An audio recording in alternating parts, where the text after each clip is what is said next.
All right, so you've been looking into ways to build wealth, especially with index funds. Yeah. And you sent over some really interesting research. That article, The $500 a Month Path to $1 Million.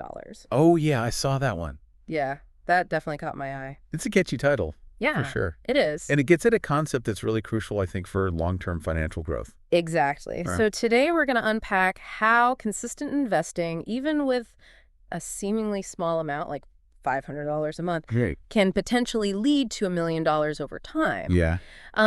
We'll explore how compound interest works. That's magic. Mm-hmm. The role of index funds and ETFs. Okay. And some realistic market considerations, too. Yeah, those market considerations are key. Yeah. It's not just about the potential upside, Right. but also understanding the potential risks and challenges along the way. Absolutely. Mhm. So speaking of potential, Okay. the article kicks off by talking about compound interest. It even quotes Einstein calling it the eighth wonder of the world. Oh, wow. Okay, maybe a bit dramatic. Yeah. But it does make you think, right? It does. It So, does. yeah. It's not about the wonder itself, Right. but the implications. Yeah. The article dives into a hypothetical scenario. Okay. You're investing $500 a month, aiming for that $1 million goal, Oh. assuming a 10% average annual return. It would take about 30 years. Whoa, 30 years is a long time. It is. I mean, it's basically a career, right? Yeah. But $1 million. Yeah, but That's pretty incredible if you think about it. it is. But that 30-year time frame is exactly why. Right. Understanding compound interest is so vital. Okay. So let's say instead of a consistent 10% return, you only average 7% over those 30 years. Okay. That seemingly small 3% difference Yeah. means you'd end up with less of that $1 million target. So even small changes in the average return can make a huge difference over the long term. I got. Wow, that really puts it into perspective. It does. Okay, so consistent contributions over a long period combined with the power of compounding, that's the foundation. Yes. But Yeah. this article also mentions the concept of a lost decade, which sounds a bit concerning. It is something to consider. Yeah. A lost decade refers to a prolonged period, sometimes a decade or even longer, Oh, wow. where the stock market experiences stagnant or even negative growth. Really? Like Japan in the 1990s and the U.S. in the 2000s are prime examples. So even with this consistent investment strategy, Yeah. there's no guarantee of smooth sailing. Right. We could hit a rough patch that lasts for years. It's a possibility, yes. Oh, wow. No one can predict the market with absolute certainty. Right. That's why, as the article suggests, Right. it's critical to consider this potential risk, Yeah. especially when we're talking about a 30-year investment time frame. Right. That makes sense. It's like planning a road trip. You Yeah. map out your route. But you also need to be prepared for detours and unexpected delays along the way. Exactly. Right? Okay. Yeah. So this brings us to the part Okay. where I think our listeners probably wondering, Mm-hmm. okay, where do index funds and ETFs fit into all of this? Oh, that's a great question. Yeah. They're particularly well suited for this long-term growth strategy. Okay. Remember, we're talking about consistently investing over decades. Right. Index funds and ETFs provide a way to access a diversified portfolio of stocks, Okay. essentially spreading your risk across a whole section of the market. So instead of trying to pick individual winning stocks, Yeah. which is incredibly difficult to do consistently, Right. you're essentially betting on the overall growth of the market. Exactly. Think of it as owning a small slice of hundreds or even thousands of companies. Oh, wow. And the article highlights Okay. a few popular index funds and ETFs, like those from Vanguard, iShares, and Fidelity as examples. Okay. They all track the S&P 500, which is often considered a benchmark for overall market performance. So you're not putting all your eggs in one basket. Right. You're spreading your risk across a wide range of companies. Exactly. And this diversification helps to cushion against the impact of any single company Yes, or sector performing poorly. precisely. Okay. Plus, the article mentions Yeah. that these index funds and ETFs tend to have low fees, Right. which are important to consider, especially in the long run. Okay. These fees, called expense ratios, are a percentage of your assets that are charged annually by the fund manager. So lower fees mean more of your money is working for you, compounding over time. Exactly. Makes sense. But what about the differences between index funds and ETFs? Oh, good question. Yeah, They seem pretty similar. they do. They are similar Yeah. in that they both track specific market indexes, Okay. and offer diversification. Right. The key difference is how they're traded. Okay. ETFs are traded on stock exchanges, much like individual stocks, Right. which gives investors more flexibility in buying and selling them throughout the day. Okay. Index funds, on the other hand, are typically bought and sold through mutual fund companies, often with price updates happening only once per day. Okay, so if someone wants the ability to buy and sell their investments throughout the trading day, Yeah. they might lean towards ETFs, Right. while someone with a more long-term buy and hold approach might be comfortable with index funds. That's a good way to think about it. Okay. The article focuses primarily on the long-term, steady growth strategy. Right. So either option could be a good fit depending on your individual preferences. Okay. However, Yeah. there's another point Okay. that's really worth highlighting. Okay. Those seemingly small expense ratios can make a surprising difference over time. Okay, I'm intrigued. Tell me more. Let's say you have two funds, both tracking the same index and with the same returns. But one has an expense ratio of 0.5%, Okay. and the other has an expense ratio of 0.1%. Over 30 years, that 0.4% difference could result in tens of thousands of dollars less in your final portfolio value. Wow. So even a fraction of a percent can add up significantly over the long run. Exactly. It seems like those low expense ratios offered by index funds and ETFs really play a key role in maximizing returns, Right. especially when we're talking about a 30-year timeline. Yeah. It's like the tortoise and the hare. Slow and steady wins the race. Exactly. Yeah. It's not about chasing the highest possible returns in the short term. Right. It's about making smart, informed decisions that set you up for long-term success. Okay, I'm starting to see how all the pieces fit together. Yeah. We've got consistent investing, the power of compound interest, Right. and a diversified low-cost approach with index funds and ETFs. Yes, But I have a feeling this journey is far from over. it is. There's always more to uncover, right? Absolutely. And we'll delve into some of those crucial details in the next part of our deep dive. Okay. We'll explore how to navigate market uncertainty and build a solid investment plan that can help you reach your financial goals. Sounds like we've got a lot more ground to cover. I'm ready when you are. Me too. We've talked about the potential of compound interest and how even seemingly small differences in returns can have a significant impact over a 30-year period. But we also have to acknowledge that the stock market isn't always predictable. Those lost decade examples we discussed earlier highlight the importance of having a solid plan. Okay, so it's not just about picking the right investments. It's about having a strategy to navigate the ups and downs of the market. Yeah. That makes sense. But where do we even begin with creating an investment plan? Well, the article outlines some really practical steps, Okay. starting with setting clear goals. It might seem obvious, but it's crucial to define what you're actually investing for. Okay.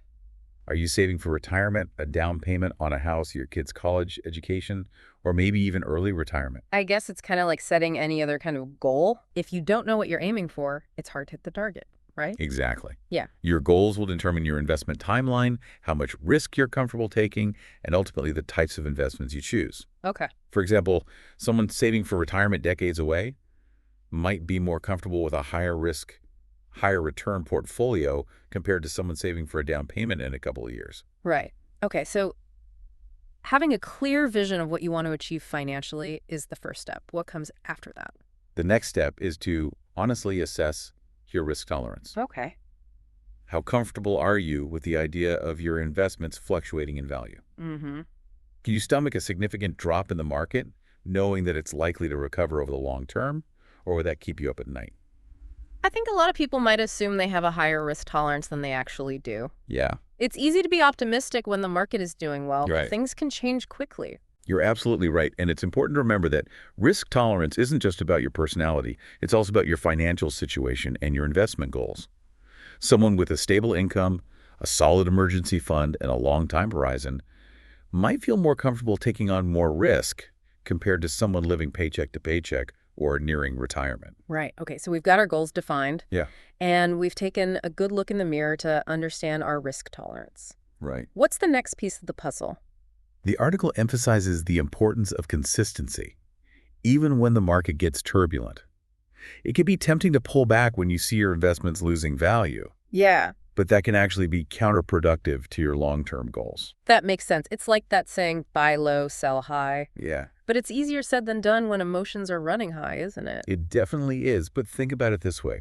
When the market drops, you're essentially buying those same investments at a discount. It's like a sale at your favorite store. Oh. You're getting more for your money, which can pay off big time in the long run. That's a great analogy. It helps to shift the perspective from fear to opportunity. Exactly. Okay, so we're staying the course, we're buying the dip, we're being consistent. What's the final piece of advice for building a solid investment plan? The article recommends periodically rebalancing your portfolio. Okay. Remember how we talked about asset allocation and finding the right mix of stocks and bonds based on your risk tolerance? Yes. Well, rebalancing helps you maintain that desired allocation over time. Okay. Can you give us an example of how that works in practice? Sure. Let's say you start with a portfolio that's 70% stocks and 30% bonds. Over time, if stocks outperform bonds, your portfolio might drift to an 80-20 split. Rebalancing means selling some of your stock holdings and buying more bonds to bring your portfolio back to that original 70-30 allocation. So you're essentially taking some profits from the asset class that's done well and reinvesting those profits into the asset class that's lagged behind. Precisely, it's a way to lock in some gains-managed risk and ensure that your portfolio stays aligned with your initial investment goals and risk tolerance. And the beauty of index funds and ETFs is that they make rebalancing relatively straightforward since they track specific market segments. Right, that makes a lot of sense. It's like trimming a hedge to keep it looking neat and tidy. Yeah, You're making small adjustments to maintain the overall ship and balance. exactly. And while the article provides a framework, building an investment plan is an ongoing process. It's not about setting it and forgetting it. It's about staying informed, reviewing your progress, and making adjustments along the way as your life circumstances, goals, and risk tolerance may change. Right, I'm starting to feel a lot more empowered. Like I actually have some tools and strategies to start building my own financial future. It's not just about hoping for the best, it's about making informed decisions and taking control. That's the key takeaway here. Investing doesn't have to be intimidating with a little knowledge and a solid plan. You can set yourself up for long-term success. And the earlier you start, the more time you have to let the power of compound interest work its magic. All right, so we've covered a lot of ground, from the basics of compound interest and index funds to the importance of setting goals, understanding risk, and creating a plan. What's next on our journey? Well, now that we have a better understanding of the mechanics of building wealth, I think it's time to shift gears and explore the psychological aspects of investing. Oh, interesting. I have a feeling this is where things get really fascinating. Are we going to delve into the emotional roller coaster of investing, the behavioral biases that can trip us up? You get it. It's not just about the numbers. It's about understanding our own minds and how our emotions can influence our investment decisions. I'm ready for the challenge. I'm sure our listener is too. Let's dive into the psychology of investing and uncover the secrets to staying grounded and making rational decisions even when the market throws us a curveball. So we've covered a lot of ground in this deep dive. Exploring the potential of index funds Yeah. and the path to financial freedom. Right. We've talked about the magic of compound interest and the importance of consistent investing, even with modest amounts like $500 a month. Absolutely. And we've discussed how crucial it is to have a solid investment plan. Understand your risk tolerance, and be prepared for potential market fluctuations, including those lost decades where growth might stall. It's all part of the journey. Right. It's been really eye-opening to see how seemingly small decisions like choosing low-cost index funds and ETFs or consistently rebalancing your portfolio Right. can have a huge impact on your long-term returns. It really can. It's all about playing the long game and making informed choices Yeah, that align with your goals. absolutely. But I think there's another layer to this whole investing journey I think so too. that we haven't touched on yet. Yeah. Something that often gets overlooked. Mm-hmm. You're talking about the psychological side of investing, right? That's great. The emotions, the Yeah. biases, Yeah. all the mental hurdles that can trip us up along the way. It's one thing to understand the mechanics of investing, Right. but it's quite another to actually put that knowledge into practice Yeah. and stay the course when the market inevitably throws us a curveball. That makes a lot of sense. Yeah. I know I've definitely felt those emotional swings before when the market's soaring. Oh, yeah. I feel invincible, like I can do no wrong. Right. But when things start to dip, Yeah. I suddenly question every decision I've ever made. It's a common experience. We're all human. Yeah. And our emotions naturally influence our decisions, even in the realm of investing. Mm-hmm. One of the biggest challenges is overcoming the fear. Right. that often accompanies market downturns. Yeah. When we see our investments losing value, Hmm. our instinct is to protect ourselves, to cut our losses and get out before things get worse. Yeah, that flight or fight response kicks in, even though logically we know that market dips are a normal part of the cycle. Exactly. And that's where having a solid investment plan. And a clear understanding of your risk tolerance becomes so crucial. Yeah. It's like having a roadmap and a compass Yeah. to guide you through the fog of uncertainty. Okay, so having a plan helps us stay grounded Yeah. when our emotions are running high. Yeah. Are there any other mental traps we should be aware of? Well, another common bias is confirmation bias, Okay. where we tend to seek out information that confirms our existing beliefs, even if those beliefs might be flawed or outdated. Right. For example, if we've convinced ourselves that a particular sector is going to boom, we might selectively focus on positive news articles and ignore any warning signs or dissenting opinions. So it's like we're putting on blinders Yes. and only seeing what we want to see, Yeah, which can lead to some pretty bad investment decisions. it can. Thanks. The article subtly touches on another bias called recency bias, Okay. where we tend to give more weight to recent events and experiences when making decisions. Yeah. This can lead us to chase past performance, pouring money into investments that have done well recently, even if they're overvalued or no longer a good fit for our portfolio. So it's like that saying, past performance is not indicative of future results. Right. It's easy to forget that It is. when we're caught up in the excitement of Yeah. a hot market trend. And while it's impossible to completely eliminate these biases, Right. simply being aware of them can help us make more rational and informed decisions. So it's like we're putting on our detective hats and examining our own thought processes to make sure we're not being swayed by emotions or biases. Exactly. And I think one of the most powerful tools in our arsenal Okay. is simply taking a step back and reminding ourselves of our long-term goals. Why are we investing in the first place? What are we hoping to achieve? Right. When we focus on the bigger picture, the day-to-day fluctuations of the market become less overwhelming. Yeah. It's like remembering why we set out on this journey in the first place. Well said. And remember, Yeah. building wealth is a marathon, not a sprint. Oh, I like that. There will be ups and downs along the way. Right. But by staying focused on our goals, being mindful of our biases, and sticking to a solid plan, we can increase our chances of reaching that finish line. I love that analogy. And as we reach the end of our deep dive, I'm curious, is there any final thought, any parting wisdom you'd like to leave our listener with today? I think the most important step is often the first one. Okay. Don't let the complexities of investing paralyze us. You start small, learn as you go, and remember, even the small amount invested consistently over time can make a world of difference. That's great advice. It's all about taking that first step and building momentum. And as we've learned today, with a little knowledge and the right mindset, anyone can build their path to financial freedom. Absolutely. And remember, Yeah, we're here to support you every step of the way. that's right. Thank you for joining us on this deep dive into the world of index funds and the psychology of investing. We hope you found it valuable and empowering. It's been a pleasure.